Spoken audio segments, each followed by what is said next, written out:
যেটা রেজাল্ট সামনে আসবে। তো স্যারের আন্তরিক প্রচেষ্টা এবং কড়াকড়ি করার কারণে যে রেজাল্টের সামনে প্রকাশিত হবে, হয়তো 18 বা 20 জুলাইয়ের মধ্যে প্রকাশিত হওয়ার কথা, তখন আমরা একটা সিনারি হয়তো পাবো যে আসলে এটা আমাদের কীরকম প্রভাব তৈরি করেছে, সেটা যেমন একটা উদাহরণ হিসেবে নিবে। তো আমাদের ক্ষেত্রে বলা যায় যে প্রত্যন্ত এলাকার শিক্ষার্থীরা এবং সারা বাংলাদেশের সবাই একই সাথে একই প্রশ্নে একই নিরাপত্তা ব্যবস্থায় কিন্তু চলে আসলো। এখন আর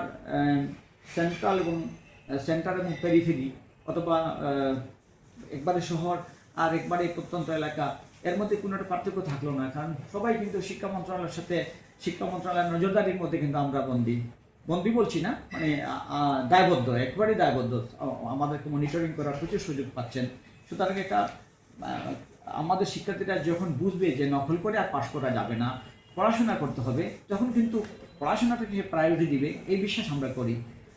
অতীতের এই মানে যে যা কিছু হয়ে থাকুক না কেন, আমরা বিশ্বাস করি আমাদের শিক্ষার্থীদের যখন চেয়ার টেবিলে বসে যাবে, আমাদের সুযোগ্য শিক্ষকরা আছেন, আমাদের অনেক দায়িত্বশীল বা মানুষ আছেন সত্যিকার অর্থে পড়াতে চান, আর আমাদের মাননীয় শিক্ষামন্ত্রীর বা শিক্ষা মন্ত্রণালয়ের যে নির্দেশনা, যে এটা আছে, এটা যদি কড়াকড়িভাবে অনুসরণ হতে থাকে, হয়তো আমরা সাময়িকভাবে একটা ধাক্কা যদি খাইও এই বছরের রেজাল্টে, আমি বিশ্বাস করি যে অন্যান্য বছর এটার পজিটিভ প্রভাবই আমরা উপভোগ করব। অনেক ধন্যবাদ স্যার।